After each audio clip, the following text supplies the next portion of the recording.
In this part, I will continue to look at the circumstances and the elements of the offence relating to Kevin's aggravated animal cruelty case, which is before the Raymond Terrace Local Court. Remember, I'm doing this exercise to better inform myself about the law because my news feed just isn't giving me the level of detail about the case. I want to continue to explore the elements of the offence, in particular, the aggravated element. According to the definitions, this is where a person in charge of an animal shall not fail to exercise reasonable care, control, or supervision of an animal to prevent the act of cruelty upon that animal. I previously went through the different definitions of person in charge. First type is the owner of the animal.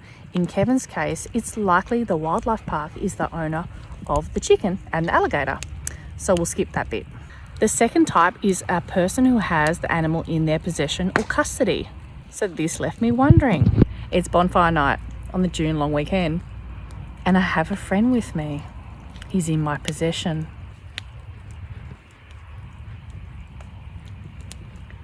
We're not giving him a fake name. So I don't own this animal, but I'm holding it. Could it be argued that it's in my possession or custody? So since my new little friend is in my possession, I shall exercise reasonable care, control, and supervision, particularly around a bonfire. Or is it the third type of person in charge, which might also be a possible area to explore? That is where a person who has the animal in its possession is bound to comply with the directions in respect to the animal. People pay entry into the wildlife park where the alleged act of aggravated animal cruelty occurred.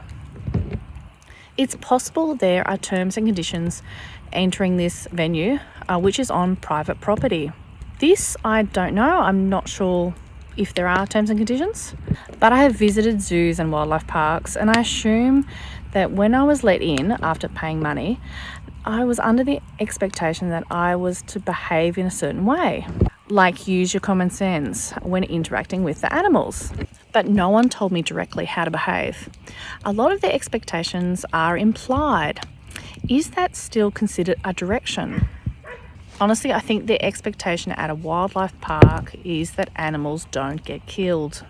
I wouldn't expect a zoo to mix predator and prey type animals together in an enclosure. Zoos don't let humans walk around willy-nilly in the lion enclosure.